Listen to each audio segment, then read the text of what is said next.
जिंदगी में सबसे बड़ा फैसला होता है किससे शादी करें, क्योंकि सही जीवन साथी जिंदगी को स्वर्ग बना सकता है और गलत जीवन साथी हर दिन को नर्क। आज हम आपको एक ऐसी कहानी सुनाने जा रहे हैं जो केवल एक दुखी पति की कहानी नहीं है, बल्कि हर उस नौजवान के लिए एक चेतावनी है जो सिर्फ चेहरे देखकर शादी करने की गलती करता है। यह कहानी है विवेक नाम के एक युवक की, जो शादी के बाद टूट चुका था। उसका आत्मविश्वास, उसका परिवार, उसका सम्मान सब कुछ खत्म हो चुका था। लेकिन जब वो आत्महत्या के कगार पर था, तब एक रहस्यमयी चिड़िया उसके जीवन में आती है। वो चिड़िया सिर्फ एक परिंदा नहीं थी, वो थी एक दिव्य चेतना, एक मार्गदर्शक, जो उसे 3 कहानियां सुनाती है। और इन 3 कहानियों में छुपी हैं वो 3 लक्षण जो किसी भी स्त्री में हों तो उससे शादी करना नहीं, बल्कि कुंवारे मर जाना ही बेहतर होता है। यह सिर्फ कहानी नहीं है, यह है एक आईना जो आपको दिखाएगा कि अगर कोई स्त्री अपने माँ बाप की सेवा से भागती है तो वो कल आपके माँ बाप के लिए भी अभिशाप बन सकती है। अगर वो दूसरों की बुराई में सुख पाती है तो वो आपके जीवन में जहर भर देगी, और अगर उसके लिए पैसा ही भगवान है तो वो तब आपका साथ छोड़ेगी जब आपको उसकी सबसे ज्यादा जरूरत होगी। यह कहानी है आंखें खोलने वाली, दिल को झकझोर देने वाली और जीवन की दिशा बदल देने वाली। तो तैयार हो जाइए एक ऐसी यात्रा पर चलने के लिए जहां एक चिड़िया बताएगी किससे विवाह करना चाहिए और किससे नहीं, क्योंकि कभी-कभी अकेले रह जाना बेहतर होता है बजाय उस रिश्ते के जो जिंदगी को बर्बाद कर दे। अब शुरू होती है वो कहानी जो आपकी सोच बदल देगी। बहुत समय पहले की बात है, उत्तर प्रदेश के एक छोटे से गांव बसंतपुर से, जहां हरे भरे खेत, मिट्टी की खुशबू और एक पीपल का पुराना वृक्ष वर्षों से गांव के लोगों की कहानियों का साक्षी बना हुआ था। इसी गांव में जन्मा था विवेक, एक होनहार, संस्कारी और सरल स्वभाव का युवक। विवेक का जीवन सपनों और संघर्षों से भरा हुआ था। वह अपने माता पिता का इकलौता बेटा था। पढ़ाई में तेज, व्यवहार में सौम्य और दिल से बड़ा सीधा। उसकी परवरिश में परिवार के मूल्यों और इंसानियत की गहराई झलकती थी। विवेक का सपना था कि वह नौकरी करके अपने माँ बाप को अच्छा जीवन दे, और यही हुआ भी। बीए, फिर एमए और अंततः एक सरकारी स्कूल में शिक्षक की नौकरी। उसके जीवन में तब बदलाव आया जब उसकी शादी नेहा नाम की एक शहरी लड़की से हुई। नेहा दिखने में सुंदर थी, पढ़ी लिखी भी थी और बोलने में बहुत प्रभावशाली। विवेक ने सोचा अब मेरा जीवन पूर्ण है, लेकिन यही सोच उसकी सबसे बड़ी भूल बन गई। शादी के पहले के कुछ महीने जैसे स्वर्ग थे। नेहा बहुत प्यार जताती, विवेक को सपनों का राजा कहती और हर समय उसके साथ मुस्कराती रहती। लेकिन जैसे जैसे समय बीता, असलियत सामने आने लगी। नेहा हर बात में पैसे की बात करती। तुम्हारा गिफ्ट इतना सस्ता क्यों है? तुम मुझे डिजाइनर साड़ी क्यों नहीं दिला सकते? मेरी सहेलियां विदेश घूमने जाती हैं और मैं घर में सड़ती हूँ। वह अक्सर विवेक की माँ को गाँव वाली सोच कहकर नीचा दिखाती और उसकी बहन को तानों के तीर चलाती। विवेक इन सब बातों को नजरअंदाज करता रहा, सोचकर कि शायद समय के साथ सब ठीक हो जाएगा। पर समय नहीं बदला, नेहा बदली। उसने विवेक से कहा, अगर तुम्हें मेरी खुशी चाहिए तो अलग घर लो, मैं तुम्हारे माँ बाप के साथ नहीं रह सकती। विवेक का दिल टूटा। वह उस माँ को कैसे छोड़ सकता था जिसने उसे पाल पोस कर इतना बड़ा किया। फिर भी उसने नेहा के कहने पर किराए का फ्लैट ले लिया। माँ बाप अकेले गांव में छूट गए। नेहा की मांगें बढ़ती गई, गहने, कपड़े, मोबाइल, घड़ियां, रेस्तरां, डिनर और सोशल मीडिया पर दिखाने लायक जीवन। विवेक अब ऑफिस के बाद देर रात तक ट्यूशन पढ़ाता ताकि कुछ अतिरिक्त पैसे कमा सके। पर फिर भी नेहा की तृष्णा कभी नहीं मिटती। जब पैसे खत्म हो जाते, नेहा ताने देती, तुम मर्द कहलाने लायक नहीं हो, किस्मत ही फूटी थी जो तुमसे शादी हुई। विवेक अब रोज रोता था, कभी भीतर ही भीतर, कभी तकिए में मुंह छुपाकर। एक दिन सब्र का बांध टूट गया। वह शहर छोड़कर अपने गांव आ गया, बसंतपुर। वहीं उसी पुराने पीपल के पेड़ के नीचे बैठकर रोने लगा। आंखें बंद की और कहा, हे भगवान, कहाँ गलती हुई मुझसे। तभी एक चिड़िया आई। उसकी चोंच में कोई दिव्य आभा थी, आंखों में करुणा। वह बोली, बेटा, तू बहुत दुखी है, लेकिन यह तेरी आत्मा का अंत नहीं, एक नई शुरुआत है। मैं तुझे 3 कहानियां सुनाऊंगी जो तुझे सिखाएंगी कि किन स्त्रियों से विवाह नहीं करना चाहिए। तूने अपने जीवन में जो सहा वह तेरी गलती नहीं थी, लेकिन अब भविष्य तेरा होगा अगर तू सीख ले। विवेक ने आंखें पोंछी और सिर झुकाया। कहिए माँ चिड़िया, सुन रहा हूं। जो स्त्री अपने माता पिता की सेवा से भागे। चिड़िया ने पीपल की शाख से नीचे देखा। विवेक उसकी ओर देख रहा था, थका हुआ, टूटा हुआ, लेकिन अब जिज्ञासु। चिड़िया बोली, रीमा की कहानी एक मध्यम वर्गीय कस्बे से शुरू होती है, शिवगंज। यहाँ हर गली में लोग एक दूसरे को नाम से जानते थे और हर घर के दुख सुख साझा होते थे। रीमा इसी शहर के एक सम्मानित शिक्षक परिवार की बेटी थी। उसके पिता श्रीकांत मिश्र इंटर कॉलेज में हिंदी के अध्यापक थे और मां सुशीला देवी घर संभालती थीं।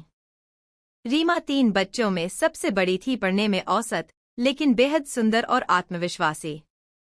जब रीमा हाई स्कूल में थी, तभी से उसमें एक अलग बदलाव आने लगा था। वह घर के काम से बचती, माँ की तबीयत खराब हो तो भी चुपचाप मोबाइल में लगी रहती और अपने छोटे भाई बहनों को डांटती रहती। श्रीकांत जी अक्सर रीमा को समझाते, बेटी, घर के काम सीखना, माँ की मदद करना जरूरी है। कल को जब तू अपने घर जाएगी तो सब ये देखेंगे कि तू कैसी बेटी रही। पर रीमा कहती, मैं नौकरी करूंगी, बर्तन झाड़ू करने के लिए नहीं बनी। समय बीतता गया। रीमा ग्रेजुएशन पूरी करके शहर आ गई। वहां उसने एक कोचिंग में पढ़ाना शुरू किया और धीरे धीरे आधुनिकता की चकाचौंध में खोती गई। माँ कई बार फोन करती, बेटी, कुछ दिन को घर आ जा, तू नहीं होगी तो दिल घबराता है। पर रीमा जवाब देती, माँ, अब मैं बच्ची नहीं, जिम्मेदारियां हैं, समय नहीं मिलता। धीरे धीरे उसका परिवार से जुड़ाव लगभग टूटता चला गया। त्योहारों में भी वह घर नहीं आती। शादी ब्याह में भी कहती, इतनी छुट्टी नहीं मिलती। उसके माता पिता उम्रदराज हो गए। माँ की आंखों की रोशनी जाने लगी, पिता के घुटनों में दर्द रहने लगा। भाई बहन अपने जीवन में व्यस्त थे। घर की दीवारें सूनी और माँ की साजें उदास होती गईं। इसी बीच रीमा की शादी हुई एक सरकारी इंजीनियर अजय से। अजय स्वभाव से सीधा सादा था और रीमा की सुंदरता पर मोहित हो गया था। शुरुआती दिन अच्छे बीते, लेकिन फिर एक दिन अजय ने कहा, रीमा, माँ कह रही थी कि कुछ दिन को तुम्हारे मायके चलें। उन्हें भी मिलना है।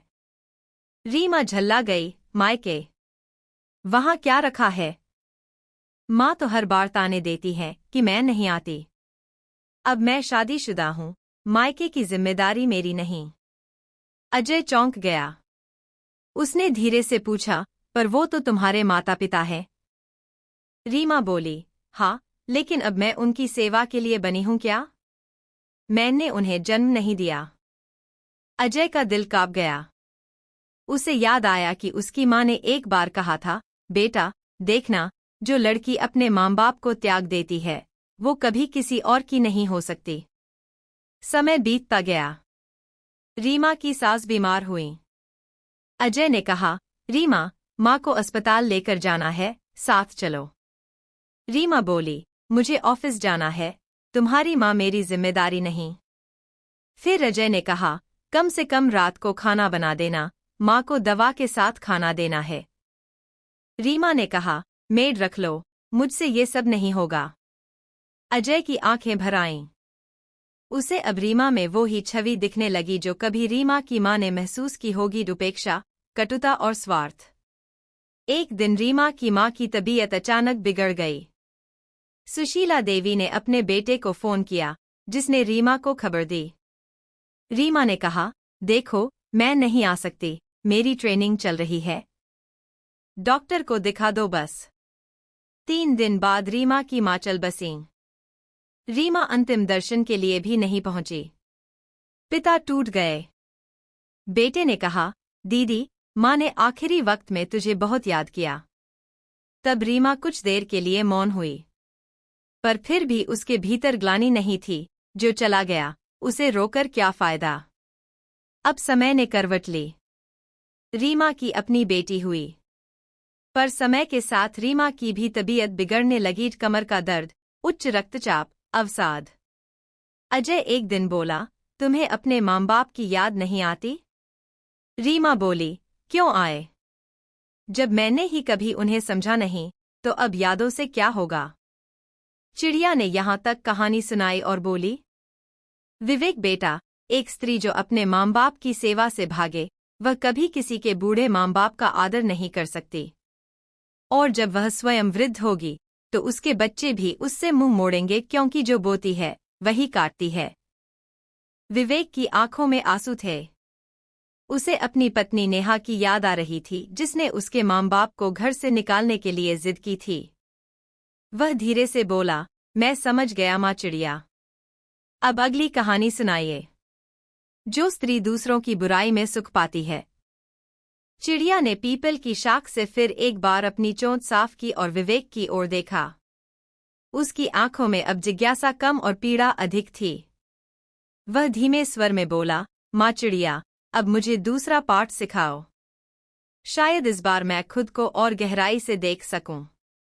चिड़िया ने गर्दन झुकाई और कहा, अब सुन पिंकी की कहानी, एक ऐसी स्त्री की जो दूसरों की बुराई में अपने जीवन का रस ढूंढती थी। कहानी शुरू होती है एक छोटे से कस्बे, नरसिंहपुर से, जहां हर गली में चाय की दुकानें और नुक्कड़ों पर खड़े लोगों की बातें शहर की राजनीति से अधिक एक दूसरे की जिंदगी की आलोचना पर केंद्रित रहती थीं। इसी कस्बे की एक लड़की थी पिंकी बातूनी, चंचल, तेज जुबान वाली। उसका परिवार साधारण था। पिता एक छोटी सी किराने की दुकान चलाते थे और माँ गृहिणी थीं। पिंकी बचपन से ही सबकी बातें ध्यान से सुनती थी और फिर उन्हीं बातों को तोड़-मरोड़ कर दूसरों तक पहुंचाती।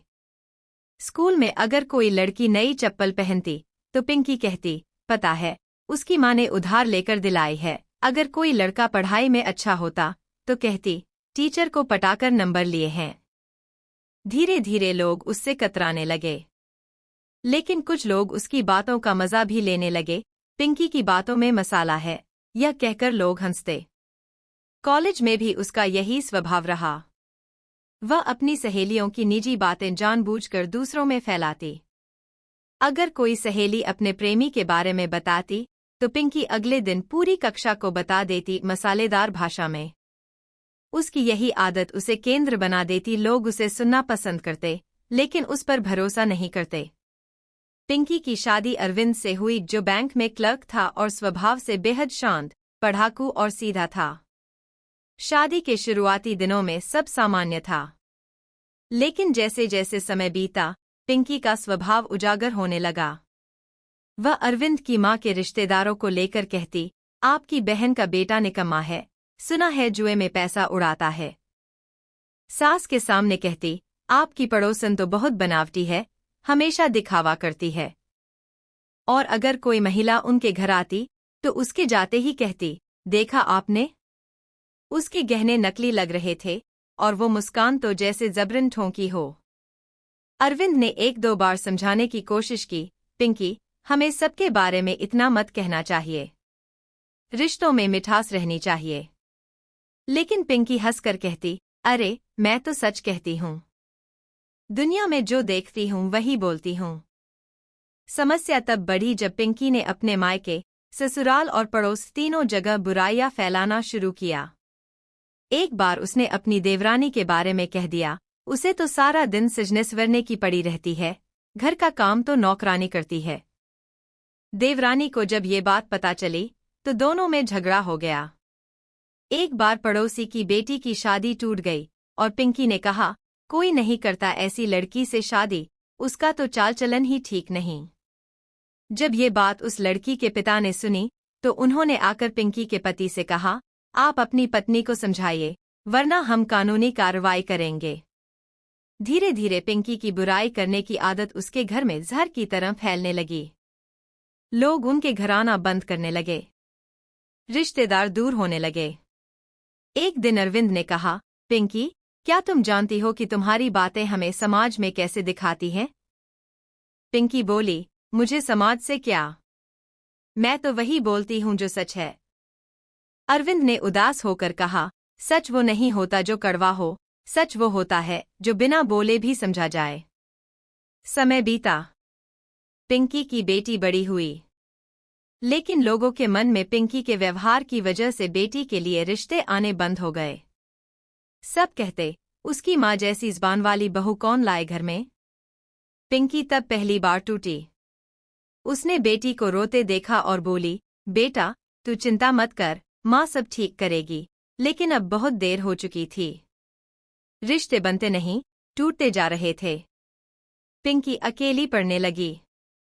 पड़ोस की महिलाएं उससे दूर रहीं, रिश्तेदार मेलजोल से कतराते। और अब घर में भी सन्नाटा पसरा रहने लगा। चिड़िया ने विवेक की ओर देखा और कहा, बेटा, जो स्त्री हर समय दूसरों की बुराई में रस पाती है, उसका घर भी एक दिन आलोचना और कटुता का केंद्र बन जाता है। ऐसा घर जहां मिठास न हो, वहां प्रेम नहीं पनपता, केवल अलगाव और दूरी जन्म लेती है। विवेक की आंखें गीली थीं। उसे याद आया, नेहा दिन रात उसकी माँ की, उसकी बहन की, उसकी बहनों की सहेलियों की बुराई किया करती थी, कभी ज़बान से, कभी आंखों से। वह बोला, माँ चिड़िया, मैं सब समझ रहा हूँ। कृपया अब तीसरी और अंतिम कहानी भी सुनाइए। जो स्त्री धन को ही सर्वस्व माने। विवेक अब लगभग स्तब्ध था। 2 कहानियां उसकी आत्मा में ऐसी उतर चुकी थी जैसे किसी ने आईने के सामने खड़ा कर दिया हो। वह झुककर चिड़िया के सामने बैठ गया। माँ चिड़िया, उसने धीमे से कहा, अब वह आखिरी सीख भी सुना दो, जिससे मैं जीवन के असली मूल्य समझ सकूं। चिड़िया ने गहरी सांस ली और कहा, अब सुन कविता की कहानी। कविता का जन्म हुआ था एक बहुत ही साधारण परिवार में, एक गांव में, जहां जिंदगी बैल की चाल से चलती थी। उसके पिता चाय की दुकान चलाते थे और माँ दूसरों के घरों में चौका बर्तन करती थीं। लेकिन कविता बचपन से ही एक बात बार बार सुनती थी, अगर पैसे होंगे तो लोग इज्जत करेंगे। उसी दिन से कविता के दिल में यह बात गहराई से बैठ गई कि जिंदगी का मकसद सिर्फ धन होना चाहिए। वह कहती, जिसके पास पैसा है वही राजा है। कविता पढ़ाई में औसत थी लेकिन अत्यंत महत्वाकांक्षी। वह दूसरों की जिंदगी में झांकती थी और तुलना करती, फला लड़की की शादी शहर में हुई, देखो कैसे ब्रांडेड सैंडल पहनती है। वह अपनी सहेलियों को कहती, तू चाहे जैसा लड़का ढूंढ ले, मैं तो तब शादी करूंगी जब लड़के के पास गाड़ी, बंगला और तगड़ी सैलरी होगी। उसके माता पिता परेशान रहते, बेटी का व्यवहार दिन ब दिन बदलता जा रहा है। अब तो रिश्ता भी ढूंढना मुश्किल हो गया है। फिर कविता की जिंदगी में प्रवेश हुआ रोहित का। एक युवा व्यापारी जो कपड़ों का बड़ा शोरूम चला रहा था। पैसे की कोई कमी नहीं थी और दिखावा तो इतना कि गांव आते समय भी 2 गाड़ियों के काफिले के साथ आता। कविता का सपना पूरा हो गया। शादी बड़े धूमधाम से हुई।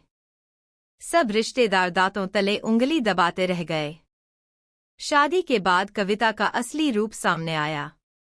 हर सुबह उसका पहला सवाल होता, आज कितना कलेक्शन हुआ। हर शाम उसका मूड तब तक ठीक नहीं होता जब तक बैंक की पासबुक अपडेट न हो जाए। वह घर में कहती, मेरे मायके में भले गरीबी थी, लेकिन अब मैं फालतू खर्चे नहीं सहूंगी। सब कुछ क्वालिटी का होना चाहिए। उसने रोहित के माता पिता के घर के पर्दे, बर्तन, सोफे तक बदलवा दिए। कहा, ये सब बहुत सस्ता लगता है, मेरी इमेज अच्छी नहीं बनती।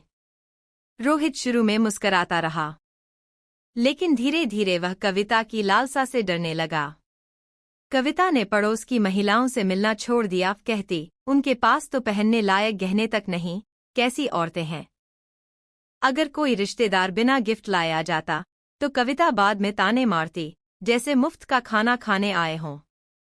जब उसकी सास ने कहा, बिटिया, अब बच्चे के बारे में सोचो। कविता बोली, पहले फाइनेंशियल स्टेबिलिटी जरूरी है। बच्चे की पढ़ाई, कपड़े, हॉस्पिटल सब पैसे से चलता है। जब बैंक बैलेंस 1 करोड़ होगा तभी सोचूंगी। समय बीतता गया। रोहित पर तनाव बढ़ने लगा। व्यापार में धीरे धीरे मंदी आई। कविता अब हर दिन ताने देती, तुम्हें तो बिजनेस करना ही नहीं आता। मैं होती तो आज 3 दुकानें खोल देती। रोहित ने समझाया, कविता, हर समय पैसा ही सब कुछ नहीं होता।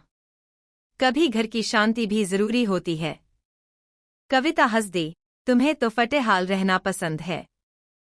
एक दिन व्यापार में बड़ा घाटा हुआ। रोहित को गहने तक बेचने पड़े। कविता चीखने लगी, मेरा सब कुछ छीन लिया। तुमसे शादी करके मैं बर्बाद हो गई। उसने मायके फोन किया, मुझे लेने आओ, मैं इस फेल आदमी के साथ नहीं रह सकती। उसके माता पिता ने बहुत समझाया, बेटी, दुख सुख साथ निभाने के लिए होते हैं। पर कविता नहीं मानी। वह मायके लौट गई। कुछ महीने बीते। रोहित ने मेहनत से फिर एक छोटी सी दुकान शुरू की। धीरे धीरे स्थिति सुधरी, लेकिन उसने कविता को वापस बुलाने की बात नहीं की। कविता अकेली रहने लगी। अब जब रिश्तेदार आते तो वह पहले जैसी बातें नहीं कर पाती। सबके दिल में एक ही बात थी, जिसने सुख के समय साथ दिया वही दुख में भाग गई। वह चाहकर भी रोहित के पास वापस नहीं जा सकी। एक दिन अखबार में पढ़ा, रोहित की नई दुकान चल निकली है और उसने 2 अनाथ बच्चों को गोद लिया है। कविता की आंखों से आंसू बह निकले। चिड़िया ने विवेक की ओर देखा और कहा, बेटा, जो स्त्री केवल धन को ही सर्वस्व माने, उसके जीवन में कभी सच्चा प्रेम नहीं टिकता। धन जा सकता है, पर प्रेम और सेवा अगर साथ हों तो जीवन फिर भी सुंदर बनता है। विवेक अब मौन था। तीनों कहानियां उसके दिल में गहराई तक उतर चुकी थीं। तीनों कहानियां सुनने के बाद विवेक देर तक मौन बैठा रहा। उसके भीतर कुछ दरक चुका था, जैसे कोई कठोर दीवार टूट गई हो और भीतर से दर्द की नदी बह निकली हो। उसकी आंखों से आंसू बहने लगे, पर यह आंसू केवल दुख के नहीं थे, यह प्रायश्चित के, आत्मबोध के और एक नई शुरुआत के आंसू थे। चिड़िया अब भी पीपल की उसी शाख पर बैठी थी। उसकी आंखों में अब करुणा की एक गहराई थी। विवेक ने कांपती आवाज में कहा, माँ चिड़िया, अब समझ आ गया कि मैंने जीवन में कहाँ भूल की। नेहा में रीमा की उपेक्षा, पिंकी की कटुता और कविता की लालच तीनों के लक्षण थे, और मैंने आंखें बंद रखीं। चिड़िया धीरे से बोली, और अब? विवेक बोला, अब मैं इन सब बातों को केवल समझने नहीं, जीने भी आया हूं। मैं अब अपने जीवन की दिशा बदलूंगा। अगले दिन सुबह विवेक ने एक बड़ा निर्णय लिया। उसने नेहा से साफ बात की, अब बहुत हो गया। तुम्हारे स्वभाव ने मुझे तोड़ा है, मेरे माता पिता को दुखी किया है और हमारे रिश्ते को खोखला कर दिया है। मैं अब इस रिश्ते को और नहीं रो सकता। नेहा ने पहले तो हंसकर उड़ा दिया, लेकिन जब विवेक ने वकील से संपर्क किया तो उसके पांव तले जमीन खिसक गई। विवेक ने तलाक की प्रक्रिया शुरू की और माता पिता से माफी मांगी। मैंने आपका साथ नहीं दिया जब आपको मेरी सबसे ज्यादा जरूरत थी। माँ ने आंसू पोंछे और बोली, बेटा, देर से सही, तू लौट तो आया। समय बीता। विवेक ने फिर से साधारण जीवन शुरू किया। एक छोटे से गांव के स्कूल में शिक्षक बन गया। वह बच्चों को न केवल पढ़ाता बल्कि जीवन की सच्चाई भी बताता।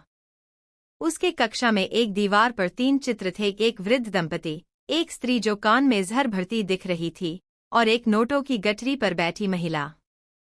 इन तीनों के नीचे एक ही पंक्ति लिखी थी, केवल सुंदर चेहरा नहीं, सुंदर आत्मा भी देखो। एक दिन स्कूल में एक महिला आई, शांत, सरल और विनम्र। वह गांव की नई शिक्षिका थी, शालिनी। वह बच्चों को संगीत सिखाती थी और बुजुर्गों का आदर करती थी। धीरे धीरे विवेक और शालिनी में बातचीत बढ़ी। शालिनी के स्वभाव में विनम्रता थी और आंखों में सच्चाई। उसने कभी किसी की बुराई नहीं की और सादा जीवन जीती थी। विवेक ने समय लिया 3 वर्ष। 3 वर्ष तक उसने केवल रिश्ते को समझा, परखा और पाया यह वही स्त्री है जिसकी बातें कभी चिड़िया ने कहानी में सुनाई थीं। एक दिन विवेक उसी पीपल के पेड़ के नीचे गया, आंखें बंद की और बोला, माँ चिड़िया, जहां भी हो, तुम्हारा आशीर्वाद चाहिए। अब मैं उस स्त्री से विवाह कर रहा हूं जिसमें न रीमा की उपेक्षा है, न पिंकी की बुराई, न कविता का लालच, बस स्नेह, सेवा और सच्चाई है। हवा चली, पत्तियां सरसराई और विवेक को लगा जैसे कोई स्वर गूंजा हो। बेटा, अब तू तैयार है। अब तू सच्चा जीवन जी पाएगा। जिंदगी में रिश्ते आंखों से नहीं, हृदय से देखे जाते हैं। विवाह केवल शरीर या नाम का नहीं होता, वह आत्मा का मिलन होता है। यदि स्त्री में सेवा, संयम और सच्चाई न हो तो वह घर स्वर्ग नहीं, नरक बन जाता है। और याद रखो, कभी कभी अकेले रह जाना बेहतर है, बजाय उस साथ के जो जीवन को अंधकार में ले जाए। इसलिए कुंवारे मर जाना, लेकिन इन 3 लक्षणों वाली स्त्री से कभी विवाह मत करना।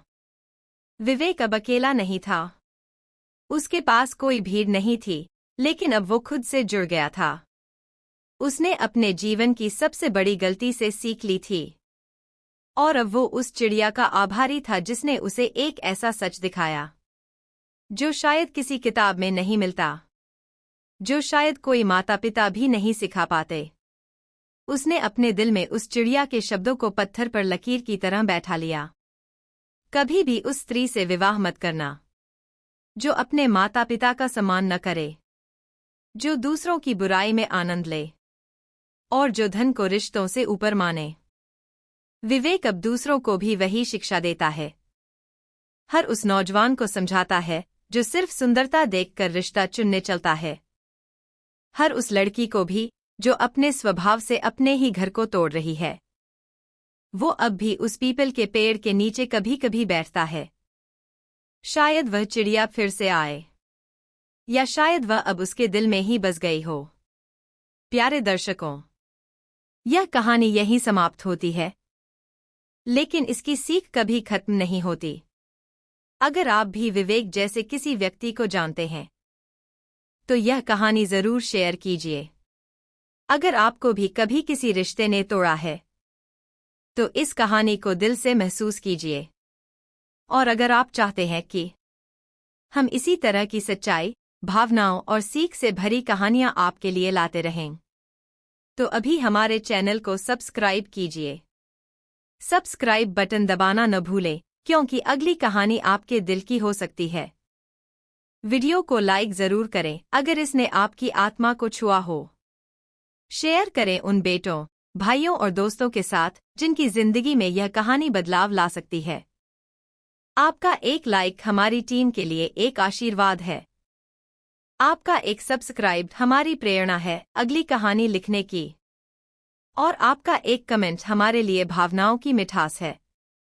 तो चलिए मिलते हैं अगली कहानी में, जहां एक नई सीख, एक नई दिशा और एक नया जीवन संदेश आपका इंतजार कर रहा होगा। धन्यवाद।